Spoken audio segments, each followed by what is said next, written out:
Frères et sœurs, la paix soit avec vous. En ce dimanche 11 novembre, nous commémorons le centenaire de la fin de la Première Guerre mondiale. Nous le savons, tant de morts, tant de drames, tant de souffrances indicibles. La guerre accompagne, hélas, l'humanité depuis toujours. Mais 1914-1918 fut la Première Guerre mondiale, c'est-à-dire au sens premier du terme, ce fut la première fois que l'humanité se mit ainsi en guerre de façon globale. Ce fut une tuerie de masse, un déluge de fer et de feu, un enfer de boue et de sang. Sur le terrain, au plus près des hommes, se trouvaient des prêtres, aumôniers militaires, pour accompagner spirituellement leurs frères. Ils témoignaient de leur foi, de cette certitude que Dieu aime tous les hommes, des deux côtés du front. Il s'est agi, au-delà du drame des combats, de refuser toute haine et toute inhumanité. Il s'est agi de réaliser que Français ou Allemands, ennemis ou alliés, tous étaient enfants de Dieu avec une égale dignité.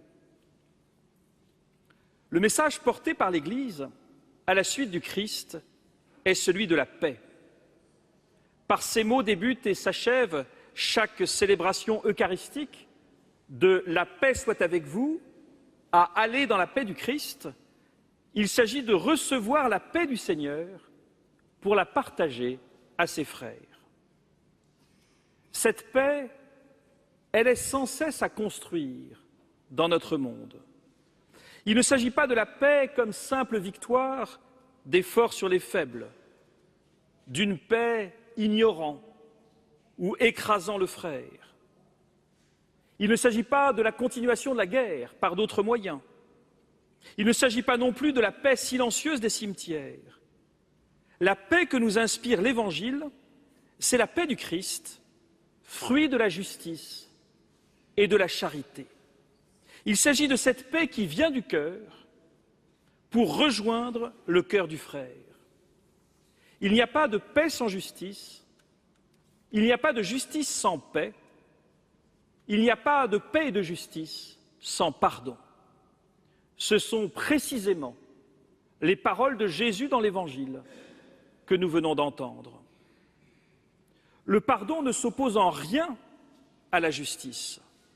Le pardon s'oppose à la rancune et à la vengeance.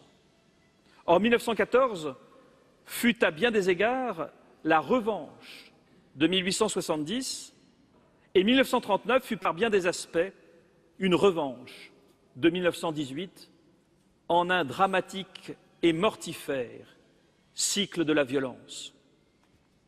Comment ne pas penser ici au drame des conflits et des guerres les plus actuels, aux plus pauvres, qui sont toujours les premières victimes, à tous ceux qui, aujourd'hui encore, sont mis à mort, blessés, déportés.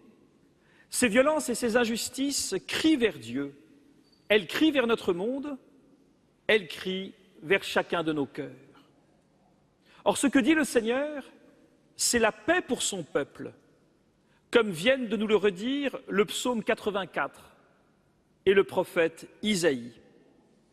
Et ce que nous dit saint Martin de Tours, que nous fêtons en ce 11 novembre, lui qui partagea en deux son manteau avec un pauvre transi de froid, c'est combien charité, justice et paix marchent d'un même pas.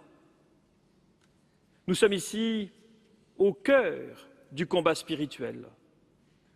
Lorsque l'homme se tourne vers Dieu pour prier pour la paix, pour la justice, pour le pardon, il ouvre son cœur à la puissance de salut qui vient du Seigneur pour en être transformé spirituellement.